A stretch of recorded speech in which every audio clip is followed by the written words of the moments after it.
Hi, everyone. I figured that today would be a good day, a beautiful day. And I hope that you are watching or listening to this while you're walking, while you're outside, enjoying the sun. It's an amazing day to be able to be together and to also experience the beauty of God's nature. Speaking of the beauty of God's nature, I thought today I would speak about the eclipse. Maybe some lessons that we could learn from the eclipse.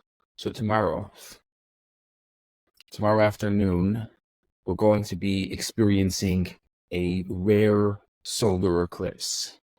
Here in Montreal, we're going to have 100% visibility. And the preparations have been ongoing for months. And the anticipation, the conversations, even in the shul yesterday, it was all the conversation. People were saying, "Are you for the looking at it? Are you against looking at it?" Some people were saying that it's not a good idea to to buy those glasses and to look directly at the eclipse, even if those glasses say that you could look at them. And this conversation of this back and forth between, is it the right thing to do? Is it the wrong thing to do? Everyone is hoping and praying that the skies remain clear so that everyone can witness, whether directly or indirectly, one of the beautiful nature's wonders firsthand. The moment when the moon blocks the sun for several full minutes. Now, as I'm thinking of this, I'm thinking of the fourth day of creation.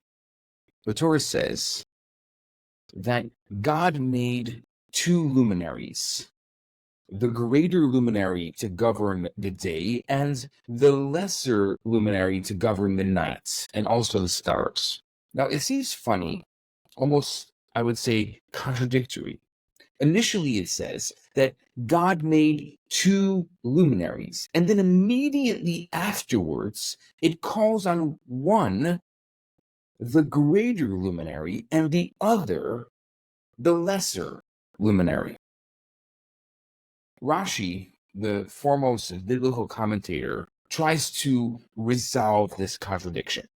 And he explains that initially, actually, the moon and the sun were equals. They were both just as luminous. But the moon argued that two rulers couldn't share the same space. Are you starting to think about what I'm thinking about? So many arguments in our world, similar to the moon and the sun. Two rulers cannot rule over the same space. And the Midrash goes through this beautiful, elaborate conversation between the sun and the moon and God. And God agrees with the moon's argument and therefore diminishes its size in order to appease the moon. And obviously, God gave her stars. And something that comes out of the story, I think a powerful message from the story, is that jealousy. Jealousy is something that God doesn't favor. In Song of Songs, it says, jealousy is as cruel as purgatory. Just as a consuming fire burns in purgatory, so does jealousy burn a person up from within. The Mishnah in Avot famously says, jealousy drives a person from this world. So I think if there's one lesson that can be learned from the relationship between the sun and the moon, it's to avoid jealousy at all costs. So here's my question. I've been thinking about this for quite a while. If God created us with the emotion of jealousy, there must be occasions where we can use the jealousy in a positive way, where it can be brought out in a way that it could benefit ourselves and benefit the world. So here's the question. When is jealousy a positive trait? Here's the answer. Our sages specifically encourage envy amongst Torah scholars. It says in the Talmud, the envy of the scholars increases wisdom. Now you're thinking to yourself, what does that have to do with anything? That's beautiful. Okay, but why? Because this is the envy that doesn't seek to bring down, that doesn't seek to bring others down, but rather inspires and encourages the envious one to strive for those same heights. In Jewish law, there's a prohibition. It's called hasadat gvul. It means encroaching on another's territory. For example, if someone owns a grocery store, it's forbidden for someone else to make a spike store or to open up another store nearby. And when it comes to studying and the increasing of wisdom, halacha says, Jewish law says, the concept of hasadat gvul doesn't apply. You can't encroach on another person's wisdom because the envy of scholars increases wisdom. When there's competition amongst teachers, the teacher will strive to be the best, and the students are going to benefit from it. There's no such thing as competition when it comes to schools, when it comes to teachers, when it comes to knowledge. And I think about recently, I've been thinking a lot about values that the Jewish people have in the world. So often there are these conversations that I don't think are helpful about how many Jews won Nobel Prizes and how many Jews did this and that. And I know it makes us feel really good. And here we are, the children or the grandchildren of immigrants, and look at what we've become. But I don't think it's helpful for us in the world. But there is something else that's helpful. And that is a conversation about values that we've given the world that we don't get any credit for, but the world desperately needs. The one, and I would say the most important value that we've given the world, that the world needs to listen to today, is the value of independent and critical thought, of education. Independent and critical thought. It's such a powerful, such an important, and such a value that we don't even realize today how important this value is. But there is way too much groupthink going on. Way too many people who are not challenging and questioning and trying to understand what it means for themselves. Just listening to whatever someone else says and saying, well, not going through the process. It's so interesting how technology was supposed to allow us to have a lot more time. And as a result, we have a lot less time.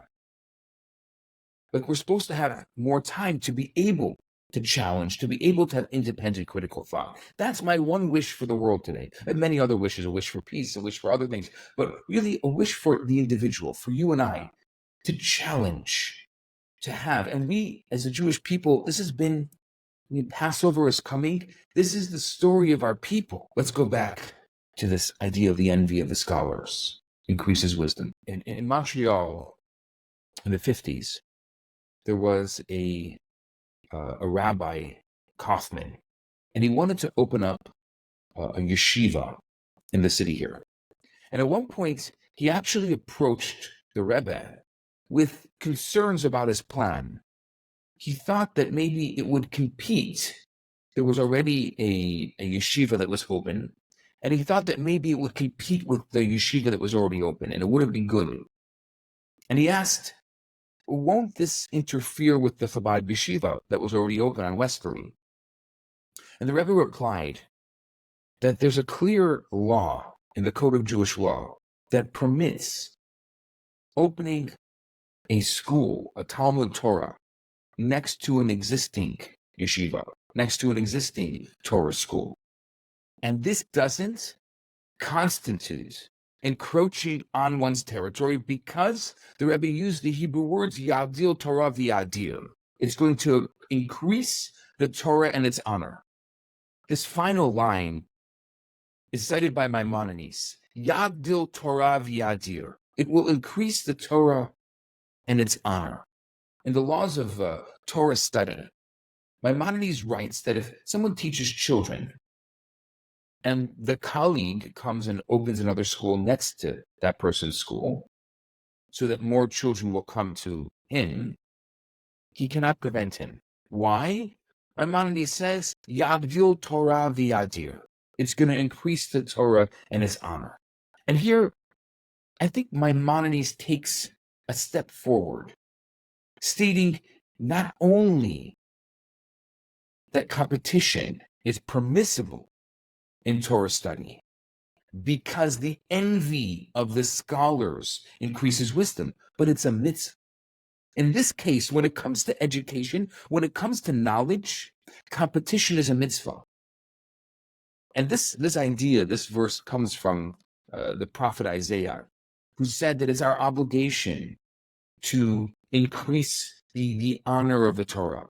And the Rebbe explained that this means to increase in quantity and in quality. That an additional institution will increase the competition and more students will receive a Jewish education as a result, because everyone is going to do their utmost to ensure the success of their institution. As a result, what happens? And when everyone is trying to make a better institution, there's better education. And that's what we want at the end of the day. Now, this concept of increasing and making education honored can be found in this past week's Torah portion. This is what I spoke about yesterday. That in the second half of the Torah portion, Parshat Shemini, the Torah discusses the laws of kashrut. There's a lot of different types of mitzvahs, a lot of different types of laws in the Torah. Many of those laws actually are judicial laws, things that people can debate whether we would have known if the Torah was given or not. Don't murder, don't steal, creating society. There are other laws that are about testimony to God's existence. And then there are some laws that are there, they're called chukim, they're there just because of blind faith. You see, we don't have that much blind faith in Judaism. This is contrary to popular belief. People think, oh my gosh, how can you believe in organized religion because of, it's all blind faith. Actually, most of it is not blind faith. Most of it is about critical and independent thoughts. But there is a little bit. And one of those laws, one of those mitzvahs, is the mitzvah of kashrut, of keeping kosher. Now, people will say, oh, well, kosher, it's healthy. I don't know. I see people that have a nice salami sandwich with mustard and lots of mayo on white and rye bread, and it's all kosher. I don't know how healthy it is. But people have given different reasons for kosher over the years. But the actual reason is because it's one of the few mitzvot that we do out of blind faith. Now, this past week's Torah portion talks about this mitzvah of kosher, and it specifies which animals are permitted to be eaten and which are forbidden to be eaten. And it actually provides clear signs. It says that any animal that chews the cud and has split hooves, it's permissible for consumption. And then the Torah continues something fascinating. So I was talking about fish. I like fish. I like the good fish. Saying that any fish with fins and scales you can eat. Any fish possessing both of these signs are kosher. Now look in the Talmud. The Talmud makes an interesting assertion. If a fish has scales, then it also has fins as well. Now, this is an established principle in the Talmud. And actually, it remains true until this day. Since the days of the Talmud, there are countless additional species of fish and aquatic creatures that have been discovered. And all of them, to date, adhere to the Mishnaic and Talmudic rule that if it has scales, it also has fins. Now, you and I don't have to be Talmudic scholars to ask a very simple question. When someone wants to check if the fish is kosher, they don't have to examine the fins. They just have to examine the scales, because the Talmud says if it has scales, it also has fins. So why did the Torah need to specify the two signs of a kosher fish? Couldn't it say scales? Because the Talmud clearly says if it has fins, if it has scales, it also has fins. So why both? Why do we need both? And what does the Talmud say? And if you're following this from before, you understand what I'm saying here. Talmud says, Yagdil Torah v'yadir.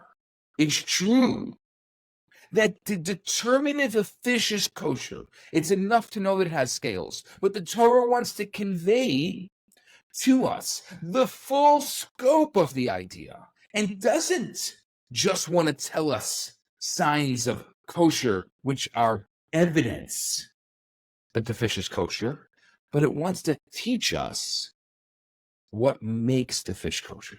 What makes the fish kosher isn't just the scales, but also the fins. And I think there's another message here. The Torah is not just a book of dry laws telling us what to do, what not to do. It's not like a manual that comes with a refrigerator. You know, this is how you plug it in. This is what you do. If you have a problem, this is how you fix it. That's not what the Torah is trying to do. The Torah has an immense richness with layer upon layer of meaning. And this section is no different. By mentioning fins and scales, the Torah wants to teach us a lesson. Fins. Fins provide the fish with the ability to swim against the current of the water. And so too, the Torah gives us the power to swim against the current. It gives us the power to understand education, to understand independent thought, critical thought. These are the fins. When we study Torah, we aren't influenced by the fact that everyone else is doing something. We know what the Torah expects of us, and we act accordingly. The mitzvot, the commandments, the connection, mitzvot comes from the word safta, the connection, our connection, the connection between us and God. The mitzvot, they're the scales that protect us. And the Torah wants to write both sides, fins, to teach us about our connection, and scales to teach us about the way that we can connect. The fins are almost God's connection to us, and the scales being our connection to God. That's what the nature of relationship is. It's not a tit for tat, but rather we're both here 100%. That's the nature of relationship. That I give 100%. So many singles come to me and right away they're saying, well, I'm looking for this and I'm looking for that. And I say, it really doesn't matter what you're looking for. What matters is what do you have to give? Tell me what you have to give to a relationship. If I see two people on paper, this is what you have to give. This is what you have to give. And then I can see, can these two people give in a symbiotic relationship? That makes sense for me as a matchmaker. Not what do you have to give or what do you want? Sorry. Yes, what you have to give, not what do you want. Let's go back to this principle. The principle of Yagdil Torah v'yadir, to increase the Torah and its honor. I think it also explains all the other mitzvahs in the Torah. People often complain, why are there so many mitzvahs? I mean, do you know 613 things about anything?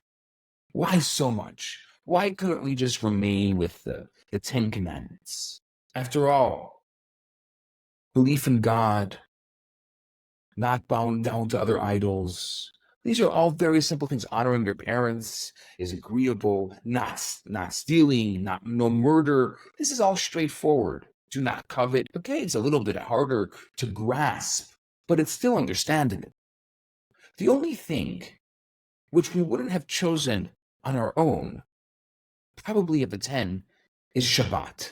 Shabbat is a unique, though I think in today's world, having a day to disconnect is mandatory. It's critical in today's world. But why 613? That's the question. And the question isn't new. It's a question that's been posed throughout the centuries. There's a very famous Mishnah in Makot that says that God wanted to benefit the people, and therefore God gave them a lot of Torah and mitzvot, many, many commandments, and it ends off with this idea that we've been talking about all morning. Yagdil Torah the idea to increase the Torah and its honor. And so what's the meaning of this? Maimonides explains that God gave us so many of these mitzvot, so many of these connections, to enable every single one of us to connect to at least one. Just one mitzvah that we can fulfill properly. If there was only 10, to fulfill one of them properly would be much harder. But we have 613 to allow us the ability to connect to one properly. But I think it goes deeper. The deeper meaning of the word mitzvah from the word savta, connection. A mitzvah is much more than a good deed. It's a bond. It's a connection between us and the creator of the universe. God could have given us only one road, one mitzvah, through which we could connect to the infinite, to the supernatural. But because God loves us, God threw us many ropes, connecting in so many different parts of our lives to God. So every single one of us, in the most ordinary actions that we do, we're able to connect to a higher power. We're able to connect to the infinite. We're able to connect to God. Not only when we're fasting on Yom Kippur or doing a grandiose type of mitzvah, but also when we call our mother and ask her how she's doing, or when we smile at another person, or when one morning we inexplicably wake up and feel good and happy. That's already fulfilling a commandment of being happy. That's a mitzvah. Is it a good deed? Well, it definitely will lead to good deeds. But in itself, is it a good deed? I don't know. But every given moment, we're able to connect to God. Yadil Torah v'yadir, to make the Torah and more beautiful, go beyond. We're able to create this connection every single day of our lives, every single moment of our day. And so, let's just think about it a second. Tomorrow, so many people are going to stop in the middle of their day, and whether they're going to look directly at the sun with a special glasses that they bought or they were given, or they're going to look at one of those boxes where they're going to see the reflection, depending on, everyone has their own opinions. And we're going to see a phenomenon, a beautiful phenomenon that I remember as a child seeing it the last time. And I remember my teacher taking us today. A lot of the schools are closing. They don't want the responsibility of it. But my teacher took us in Chicago to the planetarium, and we were able to see this beautiful phenomenon of nature. And here tomorrow, I hope that I can do the same for my children and give them a life experience, one that, at least here in Montreal, they claim we're not going to see for many, many years. We go back to thinking about the sun and the moon, how they were first equals, and then the moon was diminished. The moon today, what's also fascinating is right after this eclipse, Monday night, is going to be Rosh Chodesh Nisan. It is going to be the first. Actually, people think that Rosh Hashanah is the head of the year, but really, biblically, Nisan, the first of Nisan, this Monday night, is the head of the year. It's the first month of the year. Now, we use our calendar. Our calendar is based on a more lunar calendar. What is a lunar solar? And the reason why it's lunar solar, and I know that I can go into some very complicated laws of astronomy, and the Torah talks very, very detailed about this. But the reason why our calendar is not only lunar. For example, we're just finishing, the world's just finishing Ramadan now, and that's a lunar calendar. The Muslims go by a lunar calendar, and Ramadan kind of bounces around because of that. Because the solar calendar is 365 and a quarter days. The lunar calendar is 12 equal months. I'll save you the math. 12 equal months equal 354 days, which means if we just went by a lunar calendar, the years would be off by 11 days. The solar and lunar year would be off by 11 days, which is why Ramadan bounces around. But we have an issue. The issue is the Torah says that the spring needs to be Passover, and the fall needs to be Sukkot. Those two holidays need to fall into those particular seasons. Out here in Montreal, we just had a crazy snowstorm this past Thursday. And on a regular year, we would have already been after Passover. It would have been after Passover on a regular year. And so I think that maybe the Torah has a point here when it says that it's not spring yet. I mean, thank God today's a beautiful day here, and spring is on its way, and there's no question that by the time Passover comes in 2.5 weeks, it's going to be spring. But if it was a regular year and it wasn't the second Adar, we didn't have a leap year, so getting into the math, and we have 11 days difference. So 7 times in 19 years, we have a leap year, which is 30 extra days, which help us equal out the difference between the solar and lunar calendar. Therefore, we can have both the solar and lunar calendar, and we can keep Passover in the spring, and we can keep Sukkot in the fall, like the Torah asked us to. And that's why we have that. That's just the 2-minute version of a very complicated set of laws. But it happens to be this is all happening at once. Also, the end of Ramadan. So we have all of these things that are kind of converging at once, and this beautiful event that's reminding us the power of both the sun and the moon. And so what is the meaning? What does it all mean for us? What do we take out of this experience? Because things that happen, as the Baal Shem Tov said, they don't happen just arbitrarily. They happen for a reason. Now, so often we're so stuck in our phones that we don't see the world, the beautiful world around us. And we don't see that what's happening is actually there as a message for us. And so therefore, there are things that will continue happening in our lives over and over and over again until we learn from them. If you wonder why it keeps on happening in your life, it's because you haven't learned from it yet. So this is happening in all of our lives collectively. What are we to learn from it? So like we just spoke about, the power of the 2 luminaries, jealousy. Jealousy is definitely an important factor. That the moon, jealous of the sun, the moon is reduced, though we go by the lunar calendar mostly. And there's so many things that are going on in our world, and we don't realize that the 10th commandment, that jealousy, that coveting, is something that, what do you mean? It's just me and my thoughts. Nobody has any idea what I'm thinking, even if I'm thinking that I'm really jealous of that person. Nobody is thinking about it. No one's telling me that. No one knows that. It's just me. I'm the only one who knows that. No, the world knows that. I can't be jealous, but I want what that person wants. Yeah, it's very, very easy to look at somebody else and think that you want what they have, but you don't see the whole picture. And the Talmud says that if we had the ability to step into somebody else's shoes for a day, we would go back to our own shoes as fast as we can, because we don't see the whole picture. It may look beautiful and rosy from the outside, or from your perspective, or from your narrative. But what's really happening is there's a full picture. All you're seeing, as we say in the cinema world, the cinema verite, a slice of life. All you're seeing is a little portion of their life. You're not seeing the entire picture. Similar to the sun and the moon and this eclipse. So often, we can't see the whole picture because if we look directly at it, it would blind us. That's why we can't see it.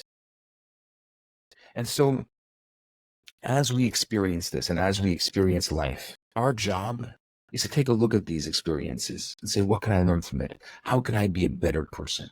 How can I make the world better? We spoke just before about critical and independent thought. I think it's a gift that we need to give to the world. The world needs this today more than anything else. Just think for yourself for a moment. If you don't know, research it for yourself. Find out for yourself. We're so easy to be critical about things we shouldn't be critical about. And then we group think things that we really should be critical about. I think we should group think the things that we should group think, and we should be critical about the things we should be critical, and we should know and have the power to know the difference between what is important to be critical about and what is important to just let be. That's my blessing to you. My blessing to you today, as I finish this little talk, is that you should know the difference between what you should allow to just be and what you should allow to be critical. What you should be critical of. And we should be able to have the power and the courage to be critical about those things that we should be critical about, and stand up for those things which are right in the face of whatever difficulty is going on. We should have whatever difficulty is going on, we should have the ability to stand up and say the right thing, do the right thing, honor the right thing. And Hashem should bless you that through being able to challenge in the right way and honor in the right way, that Hashem should bless each and every one of us, that we should have beautiful year, a year of Passover coming, a year of freedom, of true freedom. And today, as we think of the hostages, 6 months, it's unbelievable. Where's the outcry? Well, it's our job to think, to feel what they're going through as best we can. And we need to be the ones to cry out, what's going on? Where's the world? So easy to condemn, but condemn the right thing, or condemn equally, at least equally. And Hashem should bless that we should be able to see those hostages unscathed, and we should have peace and beauty and all of the good things. And Hashem should bless each and every one of you with the light of the sun that I feel right now coming in from the window, and all that light as the light in the sun and the power of the sun that we're going to experience in a different way tomorrow. That we should be able to see that through the lens of spirituality and God and God. And Hashem should continue to bless each and every one of you, and bless the people of Israel, the land of Israel, and we should all be able to see each other again very soon. Have a wonderful day.